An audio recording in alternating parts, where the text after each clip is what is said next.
धुळ्यातून doctor शोभा बच्छावांना उमेदवारी जाहीर केल्यानंतर धुळे काँग्रेसमध्ये आता नाराजी नाट्य रंगलंय।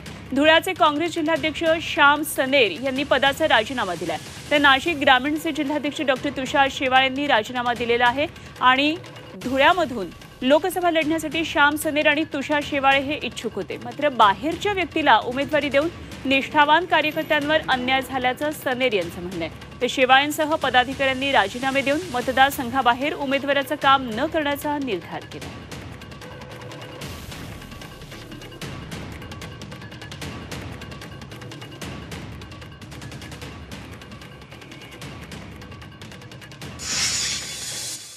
पक्षाकडे लोकसभेची उमेदवारी मागितली होती।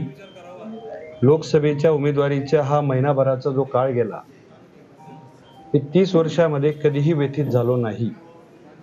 एवढं व्यथित मला आमच्या श्रेष्ठींनी केलं। अमृत नोनी आर्थो प्लस ये एक प्रूवन फॉर्मूला है। इसमें मौजूद नोनी फल के गुण और आयुर्वेदिक जड़ी बूटियां शरीर को जरूरी पोषक तत्व देने के साथ साथ हड्डियों और जोड़ों के घिसने, उनमें होने वाले सूजन और दर्द को रोकने में मदद करता है। दर्द मुक्त जीवन के लिए अमृत नोनी आर्थो प्लस।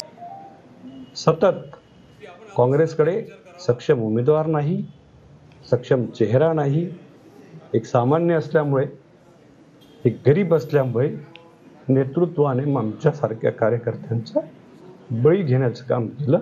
मी आज माझ्या जिल्हाध्यक्ष पदाचा राजीनामा प्रदेश अध्यक्षांकडे सुपूर्द करण्याचा निर्णय घेतला। मागितली आणि 4 वेळेला आम्हाला ती नाकारण्यात आली।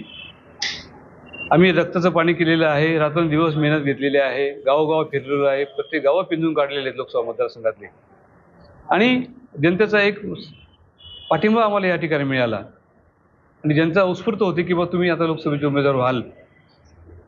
मी म्हणा किंवा धुळ्याचे अध्यक्ष असतील श्यामकांत सनेर, कोणी आम्हाला उमेदवार आम्हाला चाललं असतं, परंतु यांनी पुन्हा आम्हाला विश्वासात न घेता नाशिकहून उमेदवार आयात केला।